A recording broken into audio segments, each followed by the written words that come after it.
Let me ask you a question. When was the last time your team's strategic plan actually changed anything? I mean, if we're honest, most strategic plans end up as beautifully formatted PDFs that collect dust.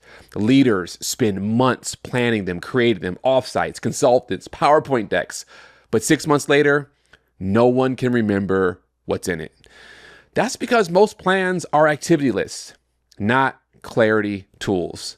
My name is Seth, and I'm a speaker, coach, and consultant. I work with organizations and individuals, helping them grow in their personal life and professional life so they can achieve their goals. And in this video, I'm going to show you how to lead a strategic planning process that actually drives change, one that aligns people, sharpens your priorities, and turns vision into action. Whether you're a lead at a department, nonprofit, health system, this 5-step process will create a plan that doesn't just sit on the shelf, but it actually shifts your organization forward. So let's start with what a strategic planning process really is. At its core, strategic planning is a disciplined process that answers 3 questions. Where are we now? Where do we want to go? And how will we get there? That's it.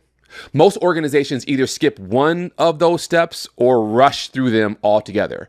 Some jump straight to writing out goals without understanding their current reality. Others spend months analyzing data and never move to execution. But a great strategic plan balances both vision and action. Now, the first step is what we call discovering reality. This is where you get grounded in the facts. You gather data, but more importantly, you listen. You listen to your employees, your customers, your community, your partners. You listen to your stakeholders and you ask them a few simple questions. What's working well? What's not working? What challenges are we facing?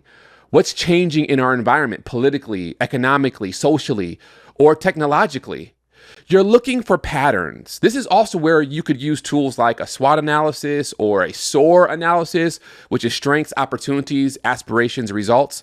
One that I like to use in particular is what I call the 4 helpful lists. And I've actually done an entire video on this before, where we ask the question, what's working, what's not working, what's missing, what's confusing, what is our core issue?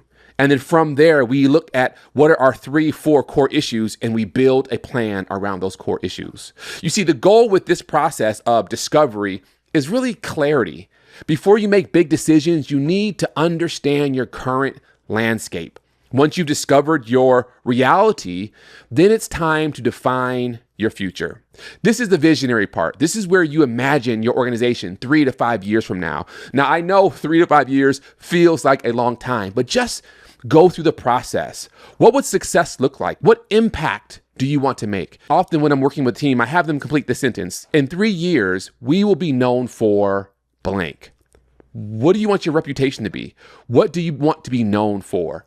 That single prompt can unlock powerful conversations about direction, aspirations, and alignment. From there, clarify your mission, which is why you exist, your vision, where you're going, and your values, how you behave along the way.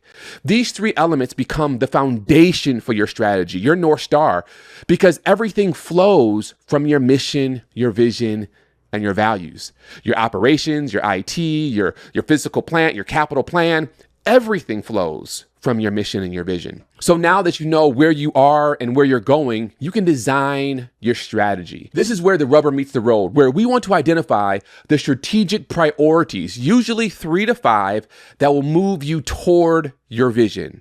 Each priority should answer a few questions. If we only focus on this, would it significantly move us forward?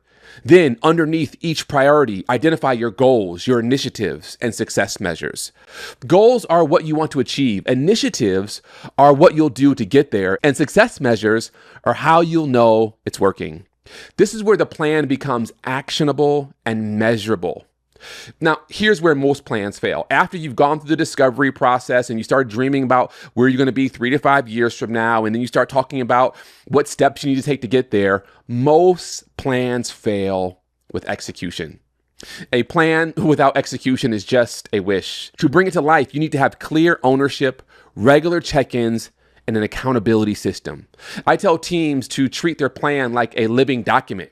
Review it monthly, at least quarterly. Celebrate wins, adjust strategies, change the things that aren't working, and most importantly, communicate. Everyone in the organization should know the plan, how their role connects to the plan, and what success looks like. When your strategy becomes part of the rhythm of your work, you build momentum and alignment. Now, the final step is to debrief and to learn. Get some feedback. At the end of each cycle, maybe every year, take time to reflect. What did we accomplish? What did we learn? What surprised us? This is how you build a culture of continuous improvement. Strategy isn't static. It evolves as your organization evolves, and it evolves as the external environment around your organization evolves. And when your team sees that their inputs lead to learning and progress, you strengthen engagement and ownership. So let's recap.